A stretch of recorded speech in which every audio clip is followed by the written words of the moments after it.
আসসালামু আলাইকুম প্রিয় দর্শক, শুরু করছি চ্যানেলের কৃষি সংবাদ। সংবাদ কক্ষে আছি আমি হাসিব মার্জান। এখনকার সংবাদ আয়োজন একই সঙ্গে চ্যানেলের ইউটিউব চ্যানেলে এবং চ্যানেলের ওটিটি প্ল্যাটফর্ম আই স্ক্রিনে লাইভ স্ট্রিম হচ্ছে। নিজ ভবনে সবুজের সন্নিবেশ ঘটানোর পাশাপাশি নিরাপদ ফসলের প্রত্যাশায় রাজধানীর মিরপুরে ছাদ কৃষি গড়েছেন লাকি রহমান। তার কাছে ছাদ কৃষির আয়োজনটি একাকিত্ব দূরীকরণেরও মূল জায়গা হয়ে উঠেছে। বিস্তারিত জানাচ্ছেন শাইখ সিরাজ। ঢাকা মিরপুরের পাইকপাড়া, এখানে ৫তলা ভবনের উপর ৩ স্তরের ছাদ কৃষিটি ভিন্ন রকম এক সবুজে সেজে উঠেছে। উদ্যোক্তা লাকি রহমান একাকিত্ব গোছাতে যুক্ত হয়েছিলেন কৃষির এই আয়োজনে, যা গত কয়েক বছরে তার হাতের যশে পরিণত হয়েছে বিষমুক্ত এক ফসলি ক্ষেত্রে। আমার হাজব্যান্ড বাহিরে ছিলেন, ওইখানে স্ট্রোক করছেন। ওনারা পরপর ৩ ভাই মারা যান। এর ১ মাস পরে আমার আম্মা, এর ১ মাস আগে আমার আম্মা মারা যান। এই যে একটা একাকিত্ব, এই একাকিত্বটা পরে আর আমি নিতে পারছি না, কারণ আমার ছেলে মেয়ে বড় হয়ে গেছে। তো ওই যে সেই থেকে শুরু করলাম, এরপর উৎসাহ বেড়েই চলছে। তো সেই একাকিত্ব কিছুটা কি আপনার কেটেছে? জি অবশ্যই। যখন আমার খারাপ লাগে আমি এগুলো নিয়ে ব্যস্ত থাকি, অনেকটা ভুলে থাকি। উৎপাদিত এসব ফসলে মিটছে সবজি চাহিদার অনেকটাই। কি পরিমাণ ফল বা শাকসবজি আসে যেটা আপনার কিনতে হয় না? গত বছর আমার মনে হয় ৩০-৩৫ কেজি সিমই আসছে। আমি আমার আত্মীয় স্বজন থেকে শুরু করে আমার বিল্ডিং এ যারা থাকে আমি সবাইকে দিলাম। কৃষির এই চর্চায় যুক্ত হয়েছেন পরিবারের ছোট বড় সব সদস্য। নিঃশ্বাস নিতে পারি না নিজের বাসায় থেকে, একটু গাছের কাছে আসলে তো অবশ্যই ভালো লাগে। তোমরা কি করো এখানে? সাথে সাথে কাজ করি। কি কাজ করো তুমি এখানে?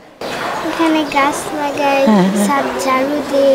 আচ্ছা, তুমি ঝাড়ু দিয়ে গাছ লাগাই। একাকিত্ব গোছানোর উপায় হিসেবে মিরপুরের লাকি রহমান কৃষিকে বেছে নিয়েছিলেন এবং এখন এই কৃষিটি তার ঘরোয়া একটি অর্গানিক কৃষিক্ষেত্র হিসেবে পরিণত হয়েছে, যা আশপাশের অনেককে অনুপ্রাণিত করছে। মিরপুরের পাইকপাড়ার লাকি রহমানের ছাদ কৃষি থেকে শাইখ সিরাজ, চ্যানেল আই। এ নিয়ে বিস্তারিত প্রতিবেদন দেখবেন আগামীকাল বেলা ৩:০৫ হৃদয় মাটি ও মানুষের ডাক অনুষ্ঠানে। সাতক্ষীরার বিস্তীর্ণ এলাকা জুড়ে জলাবদ্ধতা এবং ঘূর্ণিঝড় দানার প্রভাবে ফসল হানির কারণে গোখাদ্যাভাব তীব্র আকার ধারণ করেছে। দ্বিগুণ দামে খড় ও অন্যান্য গোখাদ্য কিনতে হচ্ছে খামারিদের। বাজারে মাংসের দাম কমে যাওয়ায় গরুর দামও কমে গেছে। অধিকাংশ খামারই লোকসানের মুখে গবাদি পশু বিক্রি করে দিতে বাধ্য হচ্ছেন। সাতক্ষীরার প্রতিনিধি আবুল কালাম আজাদের তথ্য ভিডিওচিত্রে রিপোর্ট করছেন রাজীব আহমেদ। সাতক্ষীরা জেলায় চলতি মৌসুমে ৮৮,৬৫০ হেক্টর জমিতে উৎপাদিত আমন থেকে ১৩,০৭,০০০ কাহন খড় উৎপাদনের আশা করা হয়েছিল, কিন্তু প্রাকৃতিক দুর্যোগের কারণে উৎপাদন হ্রাস পেয়েছে ব্যাপক, আর এর প্রভাব পড়েছে গোখাদ্যে। এবছর সাতক্ষীরাতে সব জায়গায় ধান উৎপাদন না হওয়ার কারণে বিশালির দাম আকাশ ছোঁয়া। যদিও বা কিছু বিশালি পাওয়া যায়, কিন্তু সে বিশালিগুলো ৮ থেকে ৯,০০০ টাকা কাউন্ট, যেটা গত সিজনে ছিল ২,৫০০ থেকে ৩,০০০ টাকা কাউন্ট। এবছর সাতক্ষীরায় খড়ের দাম আকাশ ছোঁয়া। লস খাতে খাতে গরু আস্তে আস্তে কমতে কমতে এখন ৫-৭টা এসে গেছে। এইভাবে গরু লালন পালন করা, গোশের দাম কম, দুধের দাম কম, তার জন্য গরু পোষা আমাদের দ্বারা সম্ভব হচ্ছে না। আস্তে আস্তে আমরা গরু পোষা ছেড়ে দিচ্ছি। আগামীতে হয়তো মোটা ধান নাও থাকতে পারে। মাংস ও দুধের দাম কম হওয়ায় গরু পোষা সম্ভব হচ্ছে না বলছেন খামারিরা। চিকন ভুসি বিক্রি করি ৫০ কেজি, যেগুলো বস্তা এগুলো আপনার ২,০০০, মোটা ভুসি যেটা ৩৫ কেজি ওটা হচ্ছে ১৪০০, ভুট্টা গুঁড়ো যেটা আপনার ১৩০০, পালিশ বিক্রি করি ১৯০০। গোখাদ্যের দাম সহনীয় রাখতে সার্বক্ষণিক নজরদারি করছে জেলা প্রাণী সম্পদ বিভাগ। বর্তমানে আমরা চেষ্টা আছে সবুজ জাতীয় খাবার দিয়েই মোটামুটি তারা অনেক এগিয়ে গেছে। অদূর ভবিষ্যতে হয়তো আরো এটা ভালোভাবে হবে এবং সামনের দিকে এগিয়ে যাবে। আর অবিলম্বে গোখাদ্যের সংকট সমাধান করা না হলে আগামীতে গবাদি পশুর সংখ্যা হ্রাস পাবে বলছেন সংশ্লিষ্টরা। Rajib Ahmed, channel I.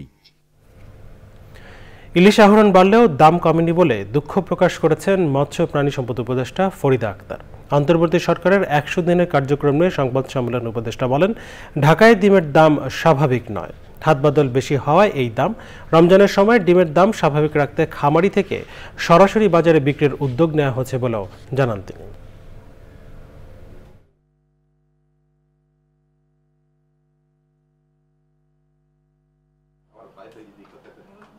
ইলিশের মানে এমনিতে নদী, বিল, বাওর মানে এই সব মিষ্টি পানির মাছ ধরার জন্য প্রচুর লাখ লাখ মানুষ জড়িত এবং সামুদ্রিক মাছও আহরণের জন্য এটা জড়িত। এটা যেহেতু একটা প্রাকৃতিক সম্পদ, এটা আমি চাষের মাছের কথা এখানে বলছি না, যেহেতু প্রাকৃতিক যে মাছগুলো সেটার সাথে কিন্তু লক্ষ লক্ষ মানুষের জীবন জীবিকা জড়িত। এবং আমাদের কিন্তু দুইটা দায়িত্ব, একটা হলো যে সরাসরি মানে ওই খাদ্য উৎপাদনটাকে বাড়ানো, আরেকটা হলো যারা এর পিছনে আছে তাদেরকেও রক্ষা করা। দুদিন বন্ধ থাকার পর দিনাজপুরের হিলি স্থল বন্দর দিয়ে ভারত থেকে আবারও আলু ও পেঁয়াজ আমদানি শুরু হয়েছে। 23 ও 24 নভেম্বর হিলি বন্দর দিয়ে ভারত থেকে 164 ট্রাক আলু আমদানি হয়।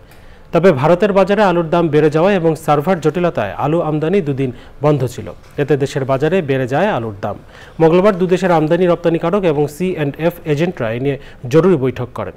দুপুর থেকে আবারও হিলি স্থল বন্দর দিয়ে আলু ও পেঁয়াজ আমদানি শুরু হওয়ায় দেশে আলু ও পেঁয়াজের দাম স্বাভাবিক অবস্থায় ফিরে আসবে বলে আশা করছেন বিশেষজ্ঞরা।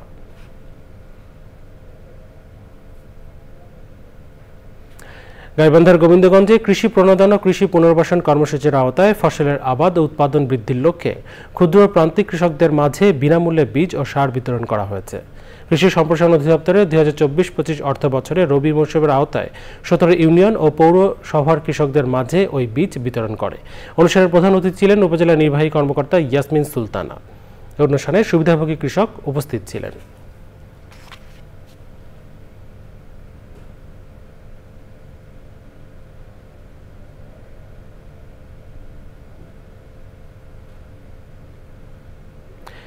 দর্শক, এই ছিল চ্যানেলের কৃষি সংবাদের আজকের আয়োজন। পরবর্তী সংবাদ আয়োজনে আমন্ত্রণ জানিয়ে এখানেই শেষ করছি। ধন্যবাদ সবাইকে।